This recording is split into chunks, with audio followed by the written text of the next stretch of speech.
Chapter 2.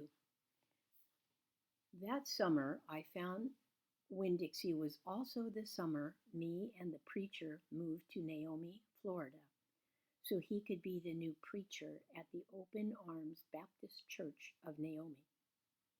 My daddy is a good preacher and a nice man, but sometimes it's hard for me to think of him as my daddy because he spends so much time preaching or thinking about preaching or getting ready to preach. And so in my mind, I think of him as the preacher. Before I was born, he was a missionary in India, and that is how I got my first name.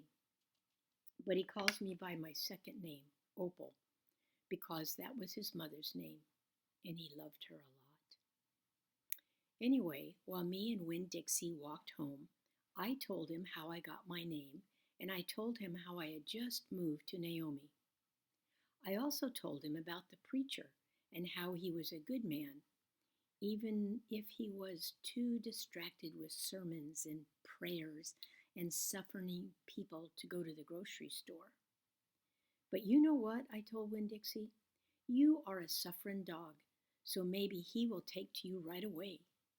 Maybe he'll let me keep you. Winn-Dixie looked up at me and wagged his tail. He was kind of limping like something was wrong with one of his legs. And I have to admit, he stunk. Bad. He was an ugly dog, but already I loved him with all my heart. When we got to the Friendly Corners trailer park, I told Winn-Dixie that he had to behave and be quiet because this was an all-adult trailer park. And the only reason I got to live in it was because the preacher was a preacher, and I was a good kid. I was what the Friendly Corners trailer park manager, Mr. Alfred, called an exception.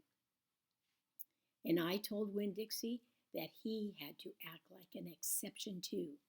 Specifically, I told him not to pick any fights with Mr. Alfred's cats or Miss Detwelder's little yappy Yorkie dog, Samuel. Winn-Dixie looked up at me while I was telling him everything, and I swear he understood. Sit, I said to him when we got to my trailer. He sat right down.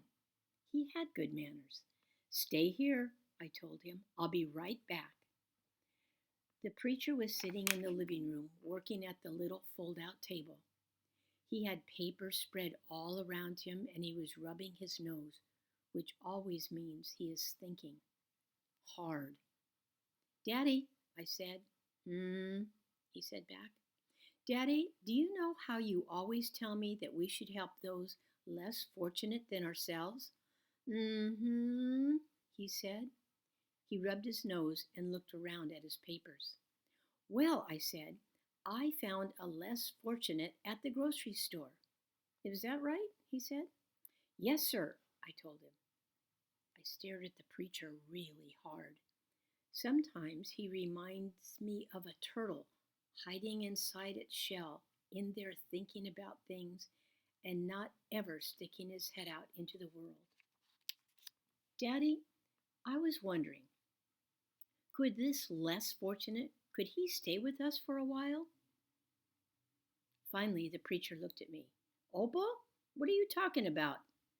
I found a dog, I told him, and I want to keep him. No dogs, the preacher said. We've talked about this before. You don't need a dog. I know it, I said. I know I don't need a dog, but this dog needs me. Look, I said. I went to the trailer door and I hollered, Winn-Dixie! Winn-Dixie's ears shot up in the air and he grinned and sneezed, and then he came limping up the steps and into the trailer and put his head right in the preacher's lap, right on top of a pile of papers.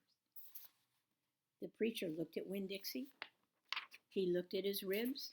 He looked at his matted fur and the places where he was bald. The preacher's nose wrinkled up. Like I said, that dog smelled pretty bad. Winn-Dixie looked up at the preacher. He pulled back his lips and showed the preacher all of his crooked yellow teeth, and wagged his tail and knocked some of the preacher's papers right off the table. Then he sneezed, and some more papers fluttered to the floor. "What do you call this dog?" the preacher asked. "Winn-Dixie," I whispered. I was afraid to say anything too loud. I could see that Winn-Dixie was having a good effect on the preacher. He was making him poke his head out of his shell. "Well," said the preacher, "he's a stray, if you've ever seen one. He put down his pencil and scratched Winn-Dixie behind the ears. "And he's a less fortunate, too, that's for sure. Are you looking for a home?" the preacher asked, real soft to Winn-Dixie. Winn-Dixie wagged his tail. "Well, I guess you found one.